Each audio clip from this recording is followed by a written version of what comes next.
तो मनोज जी बताएंगे, परीक्षाएं तो बहुत समय नहीं होती रही, बीच बीच में परीक्षाओं के डेट चलते रहे, तो क्या आपके अंदर कितने घंटे पढ़ लिया करते थे आप जो है सर। कोचिंग छोड़ करके? जी जी। सर मैं ये भी चीज़ बताना चाहता हूँ कि जब भी पढ़ें अपना एक समय सारणी बना लें। तो मैं जहाँ तक मैं अनुभव करता हूँ कि मैं 8-10 घंटे पढ़ लेता था अपने रूम पे। कभी जब बाद में लास्ट में आया तो मैं डिस्कशन भी करता था, हमारे मित्र थे उनके माध्यम से डिस्कशन भी हो जाता था। और जो कोचिंग भाषा जी पढ़ाते थे उसको काउंट नहीं करता था कभी नहीं, कि ये भी मैं 2 घंटे पढ़ता हूँ। इसके अलावा मैंने बताया ना कि इसको 1/6 भाग में मैं साहित्य पढ़ता था और 2 घंटे मैं हिंदी व्याकरण पढ़ता था। इसके बाद जो 2 घंटे बचते थे वो मैं संस्कृत साहित्य, संस्कृत व्याकरण, काव्य शास्त्र और भाषा विज्ञान पढ़ता था। क्योंकि सर जी कहा करते थे कि साहित्य आप कंप्लीट किए रहेंगे तो काफ़ी हद तक आपका जो वो क्वेश्चन होगा वो उठेगा। सबसे ज़्यादा जो पढ़ने की ज़रूरत है वो साहित्य, तो साहित्य में काफ़ी हद तक पढ़ता था। तो आप सभी लोग मनोज जी से मिले, और आपको देखिए, मेरा उद्देश्य नहीं है कि मैं प्रचार कर रहा हूँ संस्था का।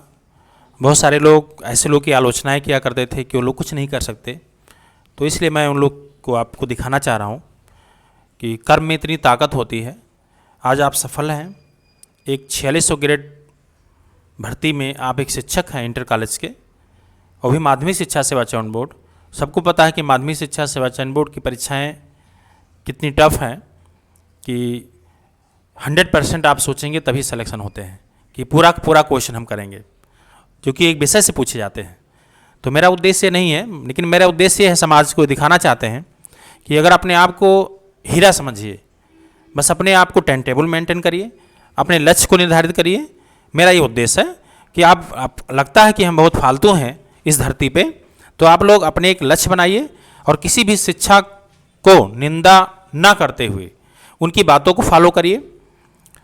कोई भी शिक्षक होगा आपको प्रयास करेगा कि आप सफल हो जाएं, और सभी लोग अच्छे कार्य कर रहे हैं। और इलाहाबाद ऋषि मुनियों की वैसे भी जगह है, संगम भी है कि कितने लोग तपस्या करते हैं यहाँ पे। तो अगर आप यहाँ पढ़ाई कर रहे हैं तो ऐसा हो ही नहीं सकता कि आप असफल होकर लौटेंगे। तो बहुत अच्छा लगा मनोज जी से बात करके। और अगले कड़ी में हम लोग के बीच में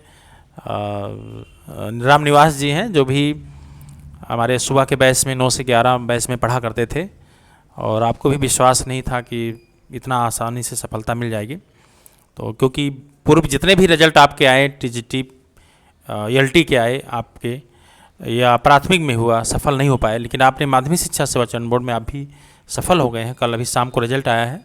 तो रामनिवास जी भी हम लोग के बीच में हैं, वो भी अपनी सफलता के बारे में बताएंगे, और कितने घंटे पढ़ते थे, और कितना आप इसके अलावा, क्लास के अलावा पढ़ लिया करते थे, टेस्ट में आपके कितने आया करते थे।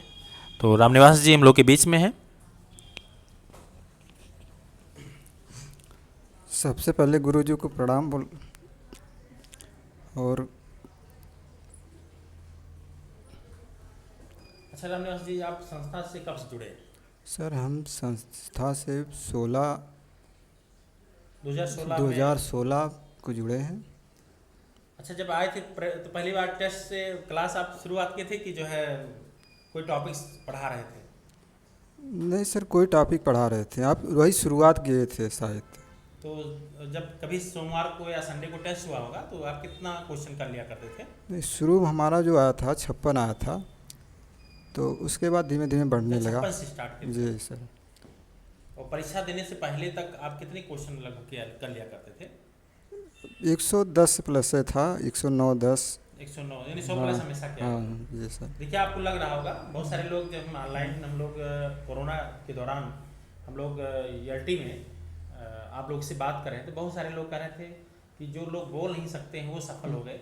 देखिए, हो सकता है यहाँ बोलने में दिक्कत हो, लेकिन वो जिस कंपटीशन को, परीक्षा को वेट कर रहे हैं, वहाँ पे आप लोग बहुत ही महारथी हैं वहाँ पे, क्योंकि जो परीक्षा है वहाँ पे आपके बहुत अभ्यास है। क्योंकि मैं किसी को बनावटी हम ट्रेनिंग दे के आपके सामने नहीं लाते हैं। अचानक रामनिवास जी मिलने आए थे, मैंने आपको ऑनलाइन कर दिया। इसलिए आपकी तैयारी नहीं है, डर रहे होंगे। जी ठीक सर। है। और कुछ मैसेज देना चाहेंगे, कैसे पढ़ा जाता जी है? सर, पहले तो मैं गुरु जी को प्रणाम कर रहा हूँ, और गुरु जी का बहुत बड़ा हमारे ऊपर उपकार है कि यहाँ तक हमें पहुँचाएँ। और इसके बाद अपने माता पिता और हमारे मास्टर भैया जी हैं, जो हमें आर्थिक और मानसिक रूप से बहुत सहयोग किए हैं। और अच्छा, किस जिले से आप हैं? हम सर आजमगढ़ से हैं। आजमगढ़ से। जी सर। बहुत अच्छा रहे, धन्यवाद सर, और यही कि आप कम से कम 10-12 घंटा ज़रूर पढ़िए। आप लोगों को संदेश दे रहा हूँ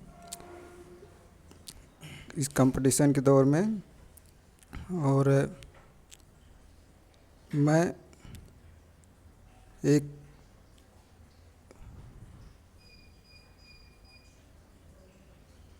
अच्छा, जो जब रूम पे जाते थे आप, तो जो हम लोग पढ़ाते थे उसको रिवीजन करते थे, एक्स्ट्रा भी कुछ पढ़ते थे आप? जो नहीं सर, रिवीजन वैसे रामचंद्र शुक्ल की किताब पढ़ते थे, वो पुनीत राय एक थी, गाइड समझ थी। में कम आता होगा, समझ में जी, कम आता कम होगा। कम आता था। उसके बाद वो पुनीत राय गाइड थी, वही विश्वास नहीं रहा होगा कि उनको नौकरी मिल जाएगी चैन बोर्ड में? जी ऐसा सर। महसूस? जी सर, जब शुरू हम पढ़े ना, तो पूरा रचना हमें एकदम कंठस्थ याद हो गया था। तो जैसे हम हो जाता है, तो हमें हम हो गया। तो मैं चला गया घर। अच्छा, घर चले गए? हाँ, ELT से 6 महीने पहले चला गया। और मैं सोचा कि कुल तो तैयार है, आएंगे 1 हफ्ता में ELT दे देंगे, हो जाएगा। ELT से पहले 2 महीने हम आ गए, लेकिन हमारा ELT में सरल क्वेश्चन गलत हो गया। माइनस मार्क अलग से था। हाँ, तो वही से हमारा ELT में नहीं हो पाया, और बहुत कष्ट हुआ। उसके बाद अब व्यंग तो गांव वाले बोलते ही हैं। अच्छा, आजमगढ़ में किस गांव से आप हैं? आजमगढ़ हमारा गांव सोहोली ग्राम है, सोहली ग्राम। और मार्टिनगंज तहसील है। जैसे इतने लोग सफल हो गए हैं, हमको जी। पता नहीं है कितने लोग लिस्ट है। जी। ठीक है। एक मैं उनकी पंक्तियां हैं, आप लोग को सुनाना चाह रहा हूँ। लहरों से डरकर नौका कभी पार नहीं होती, कोशिश करने वालों को कभी हार नहीं होती।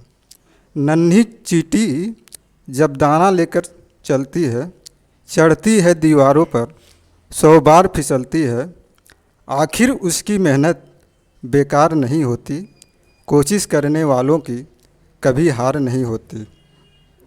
डुबकियाँ सिंध में गोताखोर लगाता है, डुबकियाँ सिंध में जब गोताखोर लगाता है, जा जाकर खाली हाथ लौट लौट आता है। मुट्ठी उसकी खाली हर बार नहीं होती, कोशिश करने वालों की कभी हार नहीं होती। संघर्ष एक सफलता असफलता एक चुनौती है, इसे स्वीकार करो। क्या कमी रह गई देखो और सुधार करो। क्या कमी रह गई देखो और सुधार करो, कोशिश करने वालों की कभी हार नहीं होती। अच्छा, आप जब चैन बोर्ड में इंटरव्यू दिए होंगे तो आपको बहुत सारे डर लग रहे होंगे वहाँ पे? नहीं सर, जो मैं गया ना, जो सामने गेट के सामने जो बैठाते थे, तो वहाँ बैठा और